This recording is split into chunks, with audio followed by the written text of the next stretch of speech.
Who am I? Nanyar?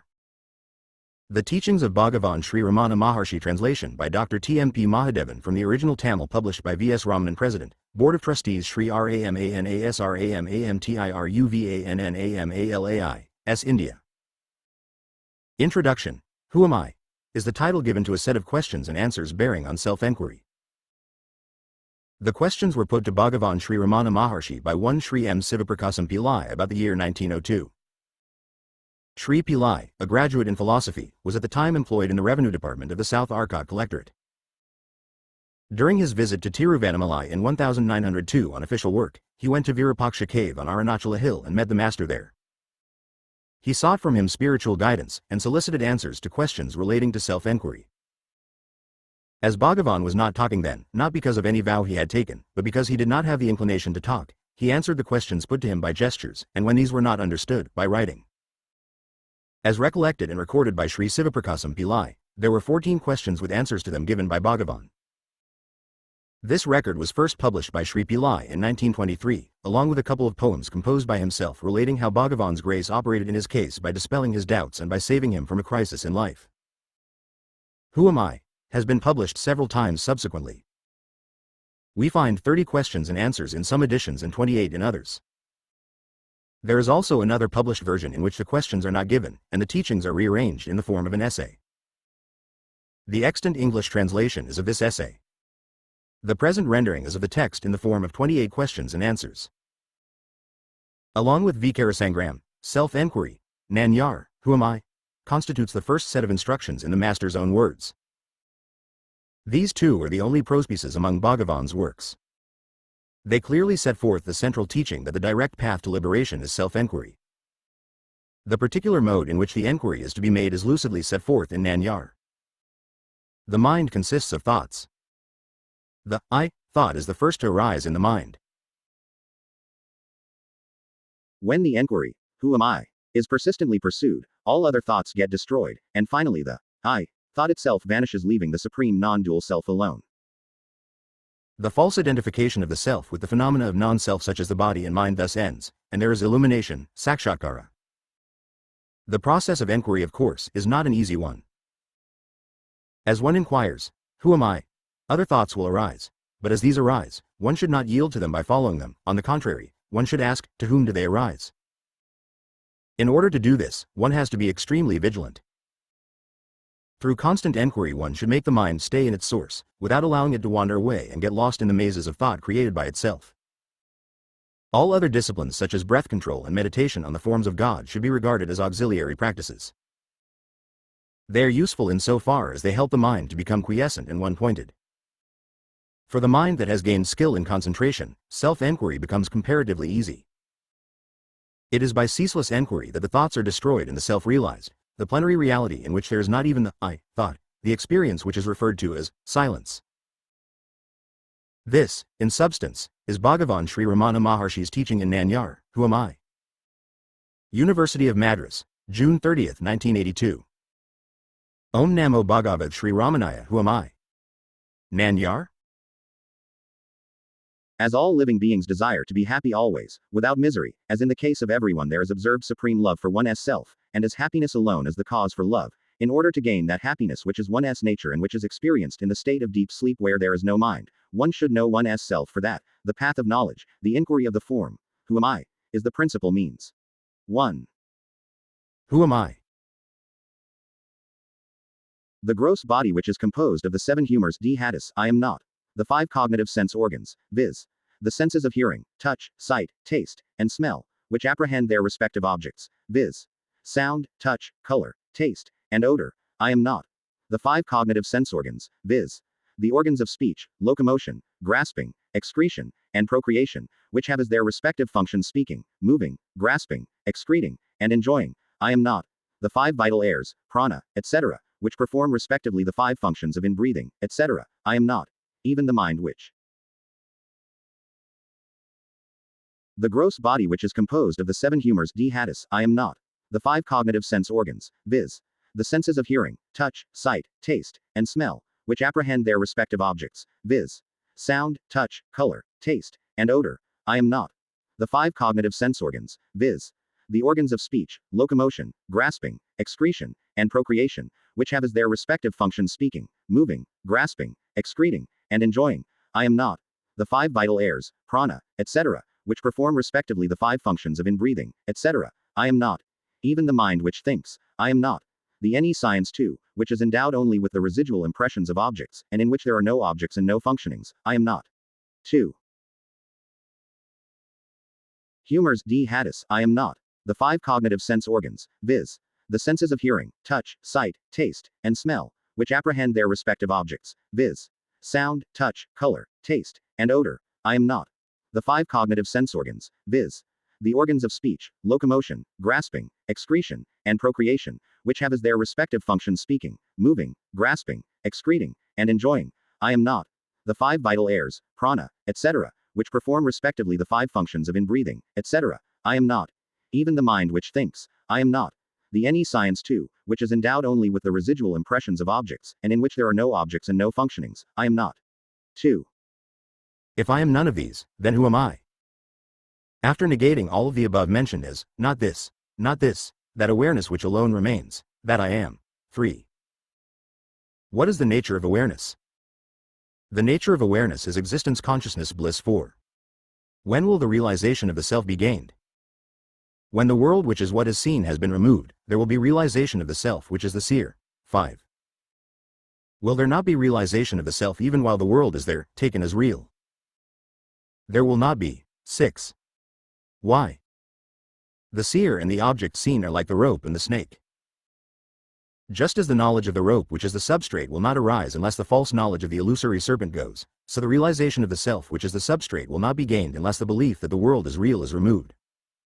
7. When will the world which is the object seen be removed? When the mind, which is the cause of all cognitions and of all actions, becomes quiescent, the world will disappear. 8. What is the nature of the mind? What is called mind is a wondrous power residing in the self. It causes all thoughts to arise. Apart from thoughts, there is no such thing as mind. Therefore, thought is the nature of mind. Apart from thoughts, there is no independent entity called the world. In deep sleep there are no thoughts, and there is no world. In the states of waking and dream, there are thoughts, and there is a world also. Just as the spider emits the thread of the web out of itself and again withdraws it into itself, likewise the mind projects the world out of itself and again resolves it into itself. When the mind comes out of the self, the world appears. Therefore, when the world appears to be real, the self does not appear, and when the self appears, shines, the world does not appear. When one persistently inquires into the nature of the mind will end leaving the self as the residue. What is referred to as the self is the Atman. The mind always exists only in dependence on something gross, it cannot stay alone. It is the mind that is called the subtle body or the soul, Jiva. 9. What is the path of inquiry for understanding the nature of the mind? That which rises as I in this body is the mind. If one inquires as to where in the body the thought I rises first, one would discover that it rises in the heart. That is the place of the mind's origin. Even if one thinks constantly, I, one will be led to that place. Of all the thoughts that arise in the mind, the I thought is the first. It is only after the rise of this that the other thoughts arise. It is after the appearance of the first personal pronoun that the second and third personal pronouns appear. Without the first personal pronoun there will not be the second and third. 10. How will the mind become quiescent? By the inquiry, who am I?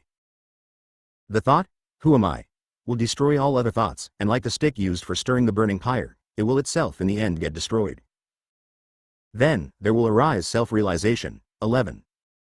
What is the means for constantly holding on to the thought, who am I? When other thoughts arise, one should not pursue them, but should inquire, to whom do they arise? It does not matter how many thoughts arise. As each thought arises, one should inquire with diligence, to whom has this thought arisen?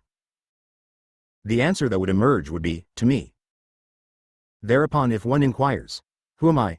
The mind will go back to its source, and the thought that arose will become quiescent. With repeated practice in this manner, the mind will develop the skill to stay in its source. When the mind that is subtle goes out through the brain and the sense organs, the gross names and fawns appear. When it stays in the heart, the names and fawns disappear. Not letting the mind go out, but retaining it in the heart is what is called inwardness, antarmukha. Letting the mind go out of the heart is known as externalization, bahirmukha. Thus, when the mind stays in the heart, the I, which is the source of all thoughts, will go, and the self, which ever exists, will shine. Whatever one does, one should do without the egoity, I. If one acts in that way, all will appear as of the nature of Shiva, God. 12. Are there no other means for making the mind quiescent? Other than inquiry, there are no adequate means. If through other means it is sought to control the mind will appear to be controlled, but will again go forth. Through the control of breath also, the mind will become quiescent, but it will be quiescent only so long as the breath remains controlled, and when the breath resumes, the mind also will again start moving and will wander as impelled by residual impressions. The source is the same for both mind and breath. Thought, indeed, is the nature of the mind. The thought, I, is the first thought of the mind, and that is egoity. It is from that whence egoity originates that breath also originates. Therefore, when the mind becomes quiescent, the breath is controlled, and when the breath is controlled, the mind becomes quiescent. But in deep sleep, although the mind becomes quiescent, the breath does not stop. This is because of the will of God, so that the body may be preserved and other people may not be under the impression that it is dead. In the state of waking and in samadhi, when the mind becomes quiescent, the breath is controlled. Breath is the gross form of mind. Till the time of death, the mind keeps breath in the body, and when the body dies, the mind takes the breath along with it. Therefore, the exercise of breath control is only an aid for rendering the mind quiescent, manonigraha. It will not destroy the mind, mananasa. Like the practice of breath control, meditation on the fawns of God, repetition of mantras, restriction on food, etc., are but aids for rendering the mind quiescent. Through meditation on the fawns of God and through repetition of mantras, the mind becomes one-pointed. The mind will always be wandering. Just as when a chain is given to an elephant to hold in its trunk, it will go along grasping the chain and nothing else, so also when the mind is occupied with a name or fawn, it will grasp that alone. When the mind expands in the form of countless thoughts, each thought becomes weak, but as thoughts get resolved, the mind becomes one-pointed and strong. For such a mind, self-inquiry will become easy. Of all the restrictive rules, that relating to the taking of sattvic food in moderate quantities is the best. By observing this rule, the sattvic quality of mind will increase, and that will be helpful to self-inquiry. 13. The residual impressions, thoughts, of objects appear wending like the waves of an ocean. When will all of them get destroyed? As the meditation on the self rises higher and higher, the thoughts will get destroyed. 14. Is it possible for the residual impressions of objects that come from beginningless time, as it were, to be resolved, and for one to remain as the pure self? Without yielding to the doubt, is it possible, or not, one should persistently hold on to the meditation on the self. Even if one be a great sinner, one should not worry and weep, oh, I am a sinner, how can I be saved? One should completely renounce the thought, I am a sinner, and concentrate keenly on meditation on the self. Then, one would surely succeed. There are not two minds, one good and the other evil, the mind is only one. It is the residual impressions that are of two kinds, auspicious and inauspicious. When the mind is under the influence of auspicious impressions, it is called good, and when it is under the influence of inauspicious impressions, it is regarded as evil. The mind should not be allowed to wander towards worldly objects and what concerns other people. However bad other people may be, one should bear no hatred for them. Both desire and hatred should be eschewed. All that one gives to others, one gives to oneself. If this truth is understood, who will not give to others? When one's self arises, all arises. When one's self becomes quiescent, all becomes quiescent. To the extent we behave with humility, to that extent there will result good. If the mind is rendered quiescent, one may live anywhere. 15. How long should inquiry be practiced? As long as there are impressions of objects in the mind, so long the inquiry, who am I, is required. As thoughts arise, they should be destroyed then and there in the very place of their origin, through inquiry. If one resorts to contemplation of the self unintermittently, until the self is gained, that alone would do. As long as there are enemies within the fortress, they will continue to sally forth. If they are destroyed as they emerge, the fortress will fall into our hands. 16. What is the nature of the self? What exists in truth is the self alone. The world, the individual soul, and God are appearances in it. Like silver in mother of pearl, these three appear at the same time, and disappear at the same time. The self is that where there is absolutely no I, thought. That is called silence. The self itself is the world, the self itself is I, the self itself is God. All is Shiva, the self. 17. Is not everything the work of God? Without desire, resolve, or effort, the sun rises, and in its mere presence, the sunstone emits fire, the lotus blooms, water evaporates. People perform their various functions and then rest. Just as in the presence of the magnet the needle moves, it is by virtue of the mere presence of God that the souls governed by the three cosmic functions or the fivefold divine activity perform their actions and then rest, in accordance with their respective karmas. God has no resolve, no kana attaches itself to him. That is like worldly actions not affecting the sun, or like the merits and demerits of the other four elements not affecting all-pervading space. 18. Of the devotees, who is the greatest? He who gives himself up to the self that is God is the most excellent devotee. Giving one's self up to God means remaining constantly in the self without giving room for the rise of any thoughts other than that of the self. Whatever burdens are thrown on God, he bears them. Since the supreme power of God makes all things move, why should we, without submitting ourselves to it, constantly worry ourselves with thoughts as to what should be done and how, and what should not be done and how not? We know that the train carries all loads, so after getting on it, why should we carry our small luggage on our head to our discomfort, instead of putting it down in the train and feeling at ease? 19. What is non-attachment? As thoughts arise, destroying them utterly without any residue in the very place of their origin is non-attachment. Just as the pearl diver ties a stone to his waist, sinks to the bottom of the sea and there takes the pearls, so each one of us should be endowed with non-attachment, dive within oneself and obtain the self-pearl. 20. Is it not possible for God and the Guru to effect the release of a soul? God and the Guru will only show the way to release, they will not by themselves take the soul to the state of release. In truth, God and the Guru are not different. Just as the prey which has fallen into the jaws of a tiger has no escape, so those who have come within the ambit of the Guru's gracious look will be saved by the Guru and will not get lost, yet, each one should by his own effort pursue the path shown by God or Guru and gain release. One can know oneself only with one's own eye of knowledge, and not with somebody else's. Does he who is Rama require the help of a mirror to know that he is Rama? 21. Is it necessary for one who longs for release to inquire into the nature of categories, tattvas? Just as one who wants to throw away garbage has no need to analyze it and see what it is, so one who wants to know the self has no need to count the number of categories or inquire into their characteristics. What he has to do is to reject altogether the categories that hide the self. The world should be considered like a dream. 22. Is there no difference between waking and dream? Waking is long and a dream short. Other than this there is no difference. Just as waking happenings seem real while awake, so do those in a dream while dreaming.